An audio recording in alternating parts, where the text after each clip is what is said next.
Pregnancy का 8वां सप्ताह। गर्भावस्था का 8वां सप्ताह आपकी और आपके शिशु दोनों के लिए एक महत्वपूर्ण समय है। इस सप्ताह में आपके शिशु के अंगों का विकास और संरचना में महत्वपूर्ण बदलाव होते हैं। आपका शरीर भी गर्भावस्था के संकेतों को धीरे धीरे महसूस करने लगेगा। भ्रूण का विकास, बेबी का डेवलपमेंट इन वीक 8। चलिए देखते हैं आकार और संरचना। सबसे पहले इस सप्ताह शिशु की लंबाई लगभग 1.6 से 2.5 सेंटीमीटर होती है और इसका आकार एक बेबी आर्क के समान होता है। शिशु का शरीर धीरे धीरे मानव रूप धारण करने लगता है और उसके अंगों की संरचना बहुत ही स्पष्ट होने लगती है। महत्वपूर्ण विकास किस चीज़ का होता है? हृदय और रक्त प्रवाह देखते हैं। तो दोस्तों, यहाँ पर शिशु का हृदय पूरी तरह से विकसित हो चुका होता है और रक्त की सप्लाई बहुत ही अच्छे और सुचारू रूप से चल रही होती है। हृदय की धड़कन अब अल्ट्रासाउंड से सुनी जा सकती है। यहाँ पर आंखें और नाक के विकास की अगर बात करें तो दोस्तों, आंखें और पलकें बननी शुरू होती हैं, हालांकि पलकें अभी भी बंद रहती हैं। नाक की संरचना पूरी तरह से बन चुकी होती है। हाथ और पैर की बात करते हैं। अगर हम हाथ पैरों की बात करें तो हाथ और पैर अब पूरी तरह से विकसित होते जा रहे हैं और उंगलियां अलग अलग नज़र आ सकती है। उंगलियों पर नाखूनों का विकास इस सप्ताह में शुरू हो जाएगा। स्वस्थ तंत्रिका तंत्र, तो दोस्तों, मस्तिष्क और तंत्रिका तंत्र का विकास हो रहा है और ये शिशु के शरीर को विभिन्न प्रतिक्रियाओं का आभास कराता है। गर्भाशय में शिशु की अभी क्या स्थिति है, चलिए देखते हैं। अब शिशु ज़्यादा सक्रिय होता है, लेकिन उसके मोटे आकार के कारण वो अधिक हिल डुल नहीं पाता है। आपके शरीर में क्या हो रहा है, हम जानेंगे कि इस वक्त संभावित लक्षण क्या हैं। मॉर्निंग सिकनेस तो होगी ही। मॉर्निंग सिकनेस में मिचली और उल्टी आना, इस सप्ताह भी मिचली खासकर सुबह के समय बहुत सामान्य होती है, लेकिन कुछ महिलाएं उस मिचली को पूरे दिन भी महसूस कर सकती हैं। स्तनों में संवेदनशीलता शुरू हो गई है।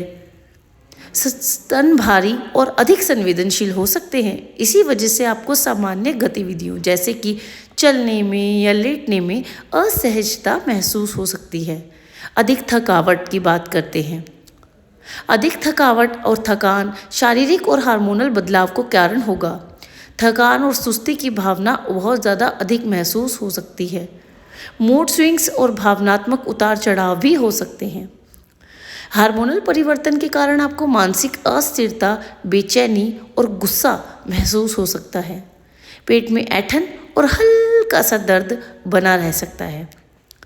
हल्की ऐंठन या पेट के निचले हिस्से में दर्द का अनुभव होना बहुत ही सामान्य है, क्योंकि गर्भाशय धीरे धीरे बढ़ता जा रहा होता है और उसी की वजह से आपको बार बार पेशाब जाने की समस्या भी हो सकती है। गर्भाशय के बढ़ने और खून के संचार में वृद्धि के कारण पेशाब करने की इच्छा कुछ अधिक हो सकती है। आहार और जीवन शैली के सुझाव आपको देती हूँ। आहार की बात करते हैं तो दोस्तों, यहाँ पर आहार में प्रोटीन और विटामिन आपके लिए बहुत ज़्यादा ज़रूरी हो जाता है। इस समय आपके शरीर को अधिक प्रोटीन, फॉलिक एसिड और आयरन की ज़रूरत है। अंडे, मांस, दालें और हरी पत्तेदार सब्जियां आहार में शामिल करना अब बहुत ज़रूरी है। कैल्शियम और विटामिन डी की भी बहुत ज़्यादा ज़रूरत है। दूध, दही, पनीर और समुद्र के मछली प्रोटीन और कैल्शियम के बहुत ही अच्छे स्रोत हो सकते हैं। फॉलिक एसिड, तो दोस्तों, फॉलिक एसिड भ्रूण की तंत्रिका तंतुओं के सही विकास के लिए ज़रूरी है। सुनिश्चित करें कि आप इसे सप्लीमेंट या खाद्य पदार्थों के माध्यम से सही मात्रा में ले रही हो। हाइड्रेशन, शुरू से ही मैंने आपको बताया है कि आपके शिशु के लिए और आपके लिए हाइड्रेट रहना बहुत ज़रूरी है। तो खाने का हाइड्रेट रखने के लिए दिन भर पर्याप्त पानी पिएं। व्यायाम और आराम तो है ही ज़रूरी। हल्के व्यायाम जैसे कि वॉकिंग या प्रेगनेंसी योग से आपका और आपके शिशु का शरीर स्वस्थ रहेगा। अत्यधिक थकान महसूस अगर आप करने लगी हैं तो नींद पर्याप्त लें। मानसिक और भावनात्मक बदलाव इस वक्त में कैसे होते हैं? इस सप्ताह में हार्मोनल बदलाव आपकी मानसिक स्थिति को थोड़ा सा प्रभावित कर सकते हैं। मूड स्विंग्स और भावनात्मक अस्थिरता जैसे कि समस्याएं सामान्य हैं। ऐसे में अपनी भावनाओं पर आपको नियंत्रण रखना होगा। संतुलित आहार और पर्याप्त आराम करना अब आपके लिए ज़रूरी होता जा रहा है। आपका पार्टनर और परिवार आपकी भावनाओं के साथ समर्थन देने में सहायक हो सकते हैं। डॉक्टर से कब संपर्क करें?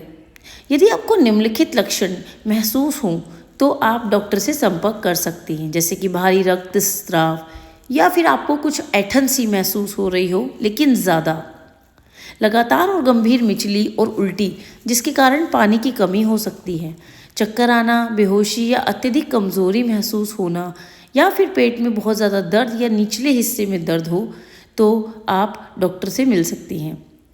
अल्ट्रासाउंड और मेडिकल जांच की बात करते हैं।